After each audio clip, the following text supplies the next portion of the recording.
Las enfermedades han estado con nosotros a lo largo de la historia, y el arte es un reflejo de lo que vive el hombre. En este video te mostraré algunos ejemplos. Seguramente conoces muchas historias de donde se habla de innumerables plagas y enfermedades que son traídas por una venganza de algún dios enojado. Está en la Biblia en el Antiguo Testamento, o puedes reconocer esto en películas como Indiana Jones con lo del Arca Perdida. O en Egipto con las momias, en donde los hombres por avaricia al buscar tesoros desatan la ira del antiguo dios. Sí, nuestro querido Chabelo seguramente lo vivió. Comencemos con la época clásica en la antigua Grecia. Los griegos comunes creían que su destino era dictado por los dioses, y en la historia de Edipo de Sófocles vemos cómo una peste azota a la gran Tebas, porque su rey Edipo, sin saberlo, cumplió con la profecía. Y no pudo escapar de su destino que le habían predicho los dioses, así que hizo lo que no quería, mató a su padre y se casó con su madre. Aunque el pobre Edipo fue una víctima de su destino, no se salvó de la ira de los dioses. Te recomiendo que veas o leas la historia completa. Bueno, pues en la antigüedad la gente pensaba que los enfermos estaban así por algún pecado, que ellos o sus padres habían cometido. Por eso los repudiaban, porque ellos eran culpables de su enfermedad. Como con la lepra, que vemos algunas anécdotas en la historia de Jesucristo, donde él intenta cambiar esta idea aceptando a los enfermos. Justo aquí cambiamos a la época medieval con el cristianismo, pero acá también está interesante, porque hay muchas posturas en cuanto a la religión y el arte. Los europeos ya solo creían en un dios, y aunque se supone que ya no se pensaba que los dioses eran vengativos, la religión siguió diciéndole a la gente que solo ellos podían salvarlos, esto para tenerlos controlados. Por eso se le dio un poder excepcional a los santos. San Roque, por ejemplo, se le representa con un perro, porque lame las pústulas que provocaban la peste. Piensa que la peste en la época medieval era devastadora, por poco acaba con toda Europa. Además que la vida era más dura, la gran mayoría de la gente era pobre y la religión era la única esperanza que tenían. El problema es que también condenaba a las personas que buscaban otras opciones, menos religiosas y más científicas para solucionar sus problemas. Aquí vemos cómo lo único que podía hacer la gente ante la enfermedad era rezar. De hecho, un papa ordenó decir Dios te bendiga cuando alguien estornudaba, frase que seguimos manteniendo de alguna manera, cuando decimos salud. En esta pintura vemos a los religiosos tranquilos y serenos, porque tienen a Dios de su lado, mientras todo el pueblo está enloquecido por la desgracia de la peste. La peste negra medieval se originó cuando los tártaros invadieron la ciudad de Génova. Les dejaron cadáveres que los contaminaron, recordándonos que la guerra también puede utilizar como armas a las epidemias. Finalmente, las pulgas de las ratas se encargaron de esparcir la terrible enfermedad por toda Europa y a través de los viajes en los barcos. Esto igual nos recuerda que Tenochtitlán cayó ante los españoles por la viruela. Su principal arma de conquista fue la enfermedad. Y aunque la enfermedad no sabe de clases sociales, sí que vemos que le pega más a los pobres que a los ricos. El Decamerón es un libro que trata de unos nobles italianos jóvenes que ante la peste deciden salir de la ciudad e irse a refugiar al campo con todo y sirvientes. Claro, eran chicos ricos que podían darse ese lujo. Para pasar el aburrimiento a cada uno le toca contar una historia cada noche.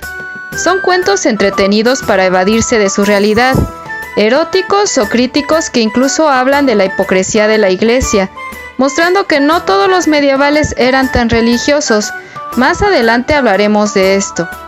En la vida real, estos jóvenes que se fueron a refugiar al campo terminaron dispersando la enfermedad en toda la Toscana. Ups, qué déjà vu. Pero vemos cómo los ricos, aunque no son inmunes a las enfermedades, sí tienen más opciones de refugiarse del caos. Como ahora que algunos podemos quedarnos en casa tranquilamente, mientras que habrá otros que tienen más comodidades o más lujos de pasar la pandemia resguardados en grandes casas. y otros que no lo pueden hacer porque viven al día. Y esta brecha que divide a los ricos de los pobres se sigue notando en nuestros días. Aunque ahora tenemos más formas de pasar el rato, ya sea viendo Netflix, riéndonos con los memes, o gracias a las redes sociales les podemos mostrar al mundo qué bien la estamos pasando encerrados, alimentando nuestra vanidad exhibiendo nuestra mejor cara por unos likes, alejándonos más y más de la realidad. Pero como aquellos jóvenes medievales también nos podríamos acercar más a los que nos rodean y conocernos mejor. Todo puede tener su lado positivo. Por otro lado, a los apestados medievales se les daba una campana para anunciar que estaban enfermos. Era su obligación como medida de prevención, pero también provocaba que los discriminaran. Y aunque ya no se creía tanto que era su culpa estar enfermos como en la antigüedad, sí se les seguía menospreciando, por eso los llamaban los apestados. Y en nuestros días vemos cómo muchas personas siguen buscando culpar a alguien. Incluso hemos visto agresiones a gente que tiene que salir a trabajar o a los extranjeros, como cuando Donald Trump le llama al COVID-19 la gripe china. Esto para exaltar el odio a los extranjeros. También en la época medieval se les culpaba a los judíos por creer que ellos hacían enojar a Dios y castigaba a todo el imperio.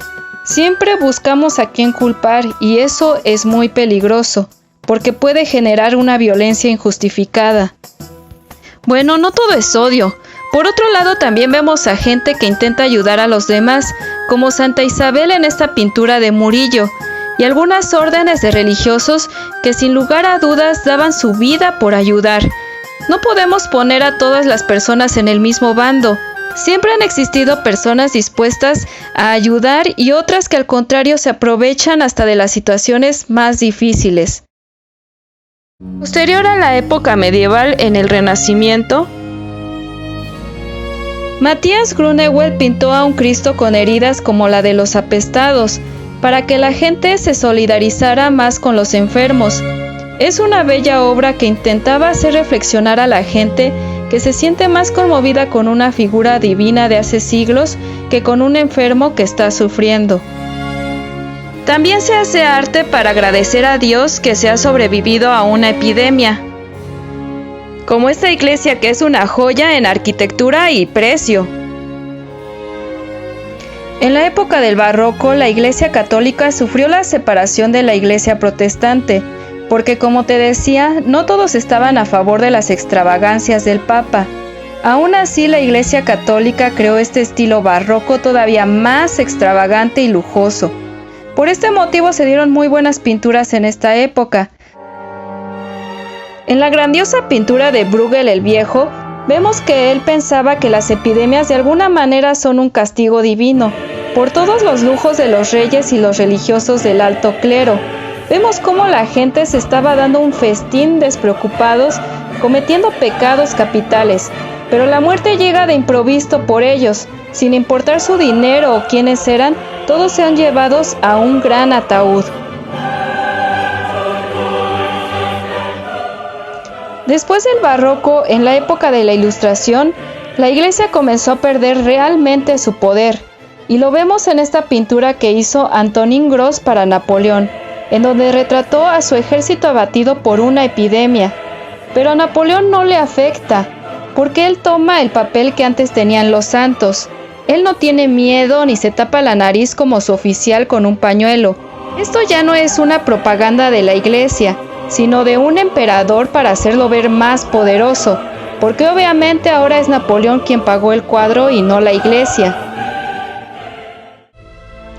Aquí Juan Manuel Blanes pintó a una mujer muerta por la fiebre amarilla en Uruguay.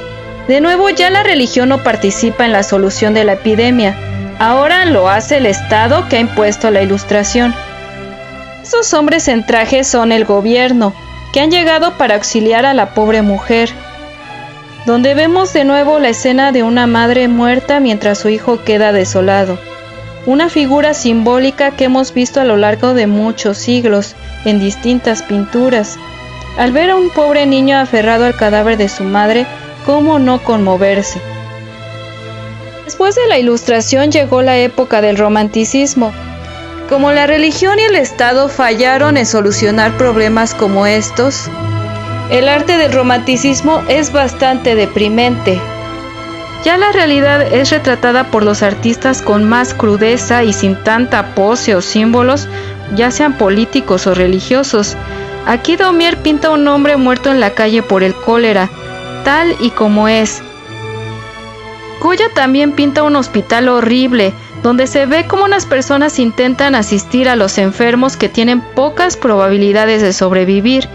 Quizás fue una forma de homenajear el esfuerzo de estas personas. Pero por otro lado, Goya pintó a los flagelantes, una manera de criticarlos, pues creía que ya la gente no debía de seguir practicando esas creencias medievales.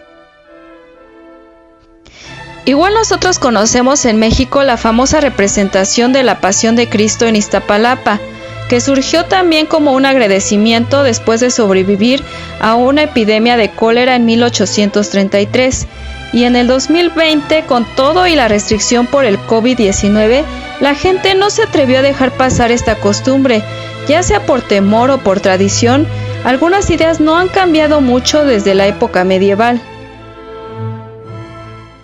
Como en la época moderna la fotografía sustituyó a la pintura, los artistas modernos y contemporáneos ya nos cuentan de forma más personal sus anécdotas, como Munch, que pintó a su hermana moribunda y que él mismo había contagiado, lo que le dejó una terrible culpa y que lo vemos reflejado en toda su pintura.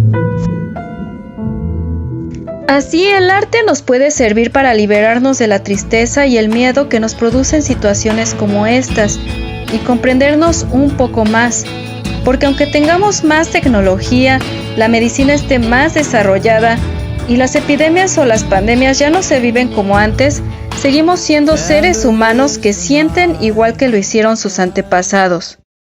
Todavía seguimos cometiendo los mismos errores del pasado. Cuando estigmatizamos o discriminamos a cierto grupo de personas, buscamos siempre culpables, cuando es en estos momentos que nos damos cuenta que todos estamos tan conectados que si unos están mal nos afecta a todos y viceversa.